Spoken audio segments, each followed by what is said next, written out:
2022년 4월 3일 오후 찬양 예배를 영상으로 드립니다. 성경 말씀은 데살로니가전서 5장 10절에서 11절까지입니다. 제목 말씀은 예수 그리스도께서 주신 구원이라는 제목으로 말씀을 나누겠습니다. 본문에서 바울 사도는 예수 그리스도께서 우리를 위해 죽으심은 성도들로 하여금 깨든지 자든지 그리스도와 함께 살게 하려 하심이라고 10절에서 말씀하고 있습니다.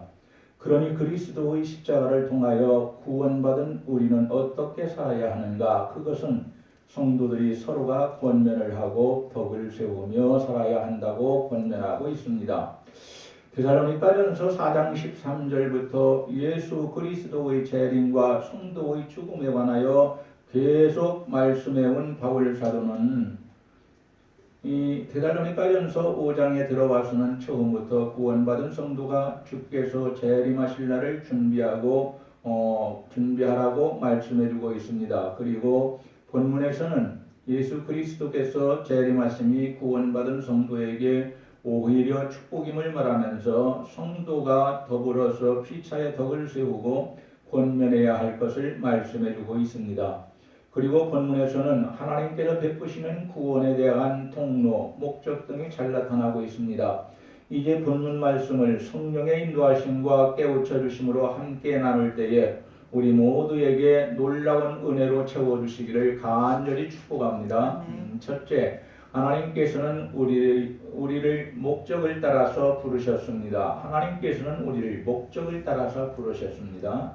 구원의 모든 계획은 하나님께서 작정하시고 하나님에 의해서 빠짐없이 구체적으로 실행되었습니다. 바울 사도는 하나님께서 미리 정하신 그들을 또한 부르시고 부르신 그들을 또한 의롭다고 하셨습니다. 또한 하나님께서 우리를 구원하사 거룩하신 부르심은 우리의 행위대로 하심이 아니요 자기 뜻과 은혜대로 하심이라고 했습니다.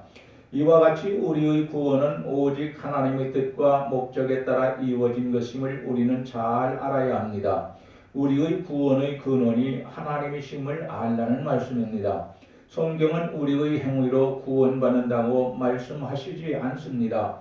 또한 우리의 공로로 구원받는다고도 말씀하시지 않습니다.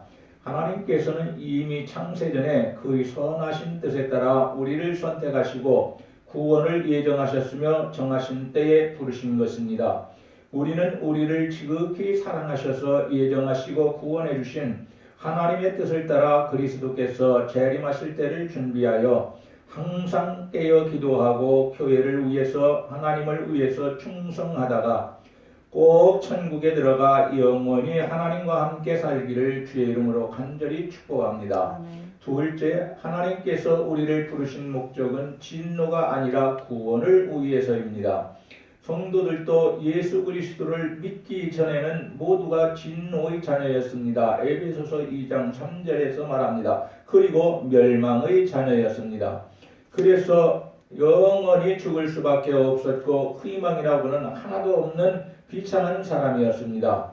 그때의 우리의 미래는 사망이었습니다. 그런데 이제는 하나님의 부르심으로 성도의 신분은 존귀한 사람으로 구원받은 사람으로 하나님의 자녀로 달라지게 됐습니다. 이 모든 것은 내가 잘나서나 혹은 내 노력으로 되는 것이 아니라 하나님의 은혜로 되었음을 알고 하나님 앞에서나 사람 앞에서 우리는 겸손하게 살아야 합니다. 이제 우리는 진노의 자식이 아니라 생명의 자녀가 되었고 하나님의 자녀가 되었습니다.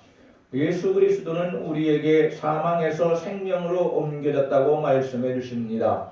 이 말씀은 우리가 하나님의 은혜로 지옥을 가지 않고 천국에 들어갈 사람이 되었다고 우리에게 말씀해 주시는 것이니까 감사하면서 살아야 합니다.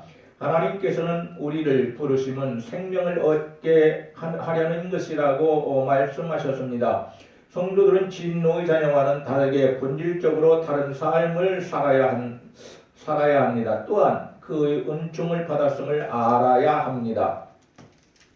이 자리에 나와 있는 우리 모두는 꼭 이러한 하나님의 은총을 깨닫고 감사함으로 살아갈 수 있기를 주의 이름으로 간절히 축원합니다. 셋째로 구원의 통로가 있습니다. 언약의 중보자가 필요합니다. 여기에도 하나님께서는 이스라엘 백성을 택하시고 계명을 주셨는데 이 계명을 지켜서 행하면 구원을 베풀리라고 언약을 맺습니다. 이것을 우리는 일반적으로 행위 언약이라고 말합니다. 또한 에덴 동산에서 아담과 하와가 인류의 대표로 하나님 앞에 서서 언약을 세우는데 선악과를 따먹으면 죽을 것이고 선악과를 따먹지 않고 다른 과실은 실컷 먹으라고 말씀하셨습니다. 그런데 이것은 선악과를 따먹지 않아야 조건부였습니다. 구원해 주신다고 했으니 이것 역시 행위 언약입니다. 하나님의 말씀을 순종하면 우리가 구원받을 수 있고 하나님의 순종해야 할 말씀을 순종하지 못하면 우리는 구원받지 못한다. 이것이 행위 언약입니다. 그런데 우리는 이 언약의 중보자가 필요했다는 것을 알아야 합니다. 하나님께서는 천사와 모세의 손을 빌려서 이스라엘 백성과 언약을 맺으신 것입니다. 갈라디아서 3장에서 말씀합니다. 그러나 이스라엘 백성은 이 언약을 지킬 수가 없으므로 하나님께서는 새 언약을 맺으셨습니다. 요한복음 3장 16절에 있는 말씀입니다. 우리는 이것을 은혜의 언약이라고 합니다. 즉 믿음으로 말미암아 구원을 얻는다는 말씀입니다. 그러나 여기에도 중보자가 필요합니다. 그것은 죄와 흠이 없는 예수 그리스도의 중보였으며 예수 그리스도는 한편만을 위한 것이 아니요 하나님과 인간 사이의 중보자이시라고 말합니다. 역시 갈라디아서 3장을 읽어보면 우리가 알 수 있습니다. 이것은 구원의 통로가 예수 그리스도이심을 말해주는 것입니다. 예수 그리스도의 십자가 은혜로 죄 용서받고 우리가 그분을 믿음으로 구원받았습니다. 그러니까 내가 예수를 믿음으로 구원받는 그 믿음조차도 하나님께서 선물로 우리에게 주셨으니까 이 모든 구원받는 것은 내가 할 수 있는 것은 하나도 없고 오직 하나님의 말씀에 순종해서 그 믿음으로 인하여 구원받았으니 우리는 하나님의 은혜로 구원받았다. 이렇게 고백해야 합니다. 네 번째로 예수 그리스도의 죽음이 꼭 필요했습니다. 10절 보니까 예수 그리스도께서 우리를 위하여 죽으사 죄사함의 필수적인 요소는 희생이었습니다. 구약시대의 이스라엘 백성은 그들의 속죄를 위하여 희생제물을 준비했으며 그 제물에 손을 얹고 안수함으로 자신의 죄를 그 짐승에게 전가하고 자신의 죄를 대속시켰습니다. 그러나 그 죄는 근본적으로 영원한 속죄가 될 수는 없었습니다. 그래서 하나님께서는 영원한 속죄 제물을 준비했는데 바로 우리를 구원하시려고 온갖 고난을 당하시다가 십자가에 못 박혀 돌아가신 예수 그리스도이십니다. 예수 그리스도는 죄가 없으시고 흠도 없으셨습니다.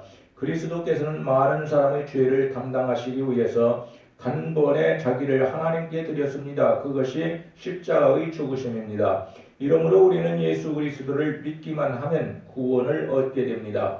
우리가 불순종하는 죄를 짓고 상처 주는 죄를 짓고 나쁜 죄를 지었다 할지라도 예수 그리스도를 믿고 진심으로 회개하면 그 음성을 들으신 하나님께서 다 용서하시고 구원하시며 하나님의 자녀가 되게 하시고 영원한 천국에 올라가 영원히 하나님을 섬기며 살게 하십니다.